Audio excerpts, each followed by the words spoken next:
आइए शुरू करते हैं। देखिए आहड़ सभ्यता, आहड़ सभ्यता देखते हैं कि कौन से ज़िले में स्थित है। तो आहड़ सभ्यता सिंपल सी बात है उदयपुर ज़िले में स्थित है। और इसकी नदी कौन सी है? आयड़ नदी है। आयड़ नदी उदयपुर से निकलती है और उदय सागर झील में गिरने के बाद में इसका नाम बेड़च हो जाता है। इसलिए आयड़ और बेड़च नदी दोनों ही सही है अगर ऑप्शन में आए तो। ये आयड़ नदी के किनारे आहड़ सभ्यता स्थित है। समय कौन सा है? 1900 ईसा पूर्व से लेकर 1200 ईसा पूर्व यानी BC 1900 BC से लेकर 1200 BC तक इसका समय है। काल कौन सा है? तो ताम्रपाषाण काल की ये सभ्यता है। अब मैंने सभ्यताओं का वर्गीकरण एक करवा रखा है वीडियो में, और अगर वो आपको वर्गीकरण नहीं मिला है तो आप यहाँ आई बटन में चेक कर लीजिएगा, क्योंकि ये वर्गीकरण से एक ना क्वेश्चन आएगा कि कोई पाषाण युगीन सभ्यता कौन सी है, कांस्य युगीन सभ्यता कौन सी है, ताम्र युगीन कौन सी है, लोह युगीन कौन सी है। ये 4-5 प्रकार की सभ्यताएं हैं। सभी सभ्यताओं में मैंने वर्गीकरण कर रखा है, तो मैं आपको बता दूँ। ठीक है, आगे बढ़ते हैं। देखिए 1953 में इस सभ्यता की खोज हुई, और वो खोज किसने करी? अक्षय कीर्ति व्यास ने इसकी खोज करी 1953 में। जस्ट इसके 3 साल बाद में जब ये सभ्यता की खोज हुई, उसके जस्ट 3 साल बाद में इसका उत्खनन प्रारंभ हुआ 1956 में। और उत्खनन करने का कार्य करते थे RC अग्रवाल, रतन चंद्र अग्रवाल। अब रतन चंद्र अग्रवाल बिजी हो गए तो फिर ज़्यादा उत्खनन नहीं कर पाए। तो 1961 में 1961 में सबसे अधिक जो उत्खनन करवाया वो करवाया HD सांकलिया ने, हंसमुख धीरज लाल सांकलिया इनका पूरा नाम है। अगर एग्जामिनेशन में ये पूरा नाम आ जाए तो आपको ध्यान रखना है। HD सांकलिया ने इसका उत्खनन सबसे ज़्यादा करवाया, तो HD सांकलिया। प्रारंभ करवाया उत्खनन तो RC अग्रवाल, और खोज करवाई तो अक्षय कीर्ति व्यास में। सबसे पहले इसकी खोज हुई 1953 में, फिर उत्खनन प्रारंभ हुआ 1956 में, और सर्वाधिक जो उत्खनन हुआ हुआ 1961 में हुआ। चलिए आगे देखते हैं। अब देखिए यहाँ एक मैं आपको जो चीज़ बताने जा रहा हूँ उसमें कन्फ्यूजिंग शब्द होते हैं जो हमेशा एग्जाम में कन्फ्यूज करते हैं। देखिए अगर आपसे पूछे कि ताम्र जननी, जननी यहाँ पे मतलब माँ से शब्द है मदर, तो यानी ताम्र जननी जो सभ्यता पूछे तो वो गणेश्वर सभ्यता है, क्योंकि यहाँ पर 99% जो चीज़ें मिली है वो तांबे की मिली है गणेश्वर में। ठीक है, गणेश्वर सभ्यता का अपन वीडियो कंप्लीट कर चुके हैं, वो अपना लेक्चर हो चुका है, और वो लेक्चर आप यहाँ से देख सकते हैं। मैं आई बटन में आपको लिंक दे दूँगा। ठीक है, अब गणेश्वर सभ्यता से सिंधु घाटी सभ्यता की जो अन्य स्थल है उनको तांबा निर्यात किया जाता था, इसलिए इसको ताम्रजननी सभ्यता भी कहते हैं। और बट नेचुरल है कि दोनों सभ्यताएं समकालीन थी, गणेश्वर सभ्यता और आहड़ सभ्यता।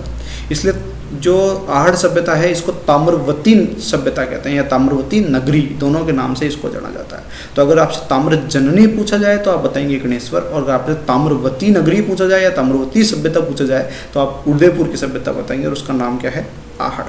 अगर आपसे ताम्र नगरी पूछा जाए तो बहुत सिंपल क्वेश्चन है। राजस्थान में ताम्र नगरी एक ही है झुंझुनू की, जहाँ से सब सर्वाधिक तांबा अपन निकालते हैं खितड़ी से।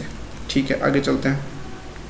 आहड़ सभ्यता के कुछ अन्य नाम भी है, उन अन्य नामों के बारे में भी कई बार क्वेश्चन पूछा गया, तो उसके बारे में अपन देखते हैं। तो देखिए पहला जो नाम है वो है आघाटपुर की सभ्यता। आघाटपुर की सभ्यता क्यों कहते हैं कि जो आघाटपुर है वो इसका पुराना नाम था। आहड़ सभ्यता का पुराना नाम आघाटपुर था, इसलिए इसको क्या कहते हैं? आघाटपुर की सभ्यता भी कहते हैं। दूसरा क्या नाम है इसका? दूसरा है ताम्रवती नगरी। अपन पढ़ ही चुके हैं ताम्रवती इसका नगरी इसका नाम था।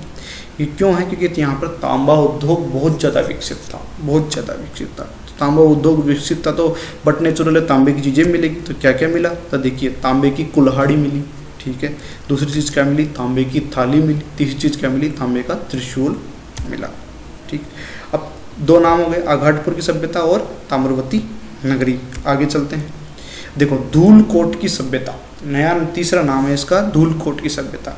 धूलकोट स्थानीय भाषा में कहा जाता है क्योंकि यहाँ पर रेत के बहुत सारे टीले मिले हैं, इसलिए इसको धूलकोट की सभ्यता के नाम से भी जाना जाता है। 3 नाम हो गए, चौथा नाम चलते हैं। आइए, इसको कहते हैं बनास की संस्कृति या बनास की सभ्यता। क्यों? क्योंकि ये बनास नदी की सहायक नदी, जो अपन ने पढ़ा था कि आयड़ नदी के किनारे स्थित थी, और आयड़ बाद में क्या बनती है? बेड़च नदी बनती है।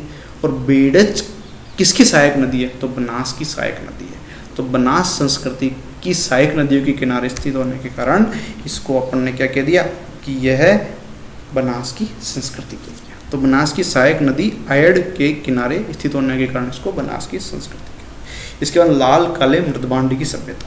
यहाँ से लाल और काले, जैसे ये देख रहे हैं आप, ये काले तो टुकड़े मिले हैं और ये लाल इस टाइप के मृदभांड यहाँ पे मिले हैं। मृदभांड यानी होता है मिट्टी के बर्तन, जैसे मटका मटका भी तो मिट्टी से बनता है, इस टाइप की यहाँ चीज़ें मिली, इसलिए इसको लाल काले मृतभांड की सभ्यता कहा जाता है। ये तो क्वेश्चन में पूछा गया है कि लाल काले मृतभांड की सभ्यता किसको कहते हैं, तो अपन कहेंगे आहड़ सभ्यता। और देखिए आगे चलते हैं। देखिए यह जो लोग थे वो चांदी से अपरिचित थे। एक बार क्वेश्चन पूछा गया था एग्जामिनेशन में कि आहड़ सभ्यता के लोग किससे अपरिचित थे, तो 4 ऑप्शन थे, उसमें आंसर था कि चांदी से अपरिचित थे। इसलिए मैंने क्वेश्चन डाल दिया ताकि आपको याद रहे, अगर क्वेश्चन रिपीट हुए तो आपका आंसर ठीक हो। चलिए आगे चलते हैं।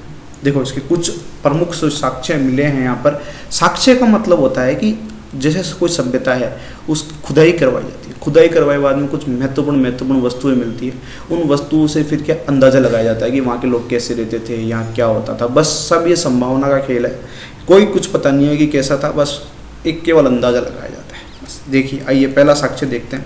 यहाँ 6 चूल्हों के प्रमाण मिले हैं और ये 6 चूल्हे एक साथ मिले हैं। अगर 6 चूल्हे एक साथ मिले इसका मतलब वहाँ पे बहुत सारे लोगों का भोजन बनता था और डेली बनता था। और 6 चूल्हे एक साथ मिले हैं, बहुत सारे लोगों का भोजन बनता था, इसका मतलब है कि वहाँ के लोग एक साथ रहते थे झुंड में, यानी कि संयुक्त परिवार प्रथा वहाँ पर प्रचलित थी।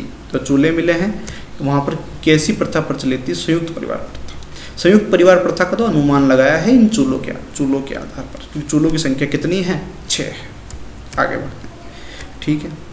अब देखते हैं, मिट्टी के कोठे मिले हैं, यानी अन्न अनाज संग्रह पात्र। जैसे फसल उग जाती है, फसल उगे बाद में उसको संग्रहित किया जाता है अनाज को, तो वो मिट्टी के बड़े बड़े कोठों में संग्रहित किया जाता था, ठीक है, टंकी टाइप में बनाया जाता था। तो देखिए इस टाइप में होते थे, यहाँ से अनाज डाला जाता था और नीचे से अनाज निकाला जाता था।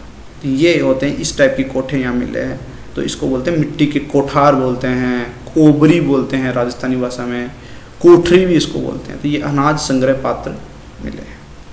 और क्या मिले हैं, और मिली है बेल की मिट्टी की मूर्ति मिली है, यहाँ से बेल की मिट्टी की मूर्ति मिली है, ठीक है। और अच्छा ये सभ्यता किसके किनारे स्थित है, बनास की सहायक नदी के किनारे स्थित है, इसलिए उस बेल को यानी उस बुल को बनासियन बुल भी कहा जाता है। तो आपसे पूछा जाएगा बनासियन बुल कहाँ से मिला है, तो आप क्या कहेंगे, आहड़ सभ्यता से बनासियन बुल मिला है।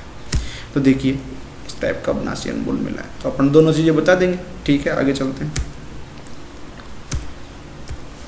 अनाज पीसने की चक्की यहाँ से मिली है, अनाज पीसने की चक्की जो पुराने ज़माने में हुआ करती थी वो यहाँ से मिली है, ठीक है। इसके बाद में चलते हैं, और क्या मिला है, कपड़ों पर छपाई किए जाने वाले छापे के साक्ष्य मिला है, यानी कि यहाँ पर सूती वस्त्र उद्योग डेवलप था, सूती वस्त्र उद्योग डेवलप था और यहाँ पे छपाई होती थी।